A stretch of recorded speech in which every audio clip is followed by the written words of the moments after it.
अब बात करेंगे कल्याण की एक कलयुगी बहू का। कहते हैं कि शादी के बाद माँ के बाद जो दूसरी माँ होती है वो सास होती है, लेकिन कलयुगी बहू ने अपनी सास को ही चूना लगाया है और धोखाधड़ी से उसका जो घर है अपने नाम कर लिया है।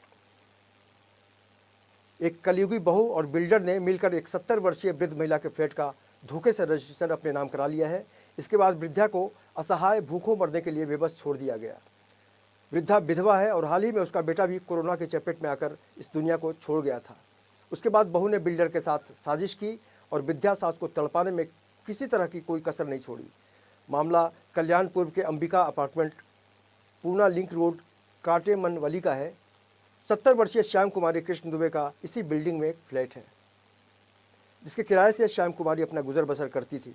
यह फ्लैट उनके पति के नाम पर था और उसके सभी कागजात भी वृद्धा के पति के नाम पर ही थे। 2003 में महिला के प्रति श्री कृष्ण दुबे की मौत हो गई थी और बेटे ने अरुणा झा नामक महिला से शादी कर ली और मां से फिर वो अलग हो गया।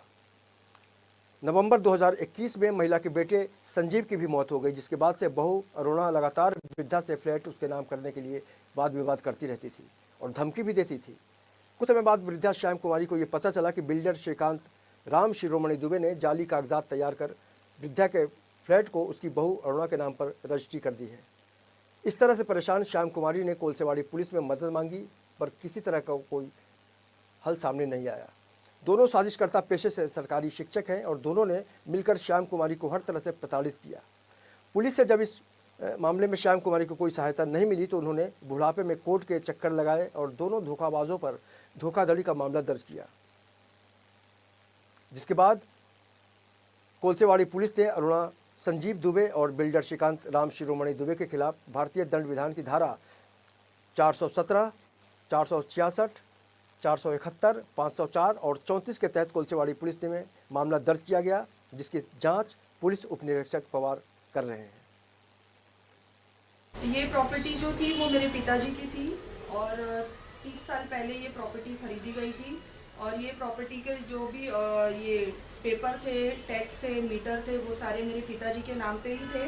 उनकी मृत्यु के बाद मेरी मम्मी के नाम पे सब हुए, लेकिन पिछले कोरोना काल में जो मेरे भाई थे संजीव दुबे, वो ख़त्म होने 10 नवंबर 2021 में ख़त्म हुए। उसके बाद से जो इनकी बहू थी उन्होंने क्या किया, इनसे वाद विवाद करके धमका के वो प्रॉपर्टी श्रीकांत शिरोमणि दुबे जो थे बिल्डर, उनके साथ वो प्रॉपर्टी उन्होंने रजिस्ट्रेशन किया। जो श्रीकांत दुबे थे बिल्डर, उन्होंने हमसे पहले 7 लाख रुपए मांगा था कि ये प्रॉपर्टी में हमें पैसा दीजिए, उसके बाद ये प्रॉपर्टी आपके नाम पे करेंगे। जबकि ये प्रॉपर्टी हमारी नोटरी थी और हमारा सब कुछ, उनके पास कोई भी ऐसे बैलेंस नहीं था पैसा वैसा देना, लेकिन वो बोल रहे थे कि अगर आप नहीं दोगे तो हम ये प्रॉपर्टी दूसरी बार किसी और को बेच देंगे। तो उन्होंने क्या किया, इनकी बहू के साथ जाके वो रजिस्ट्रेशन कर लिया। पुलिस ने इसमें स्टार्टिंग में तो कोई मदद नहीं की, लेकिन फिर बाद में फिर हम कोर्ट में गए तो वहाँ पे इन्होंने कोर्ट से ऑर्डर आया 156(3) का। उसके बाद अब पुलिस कार्रवाई कर रही है।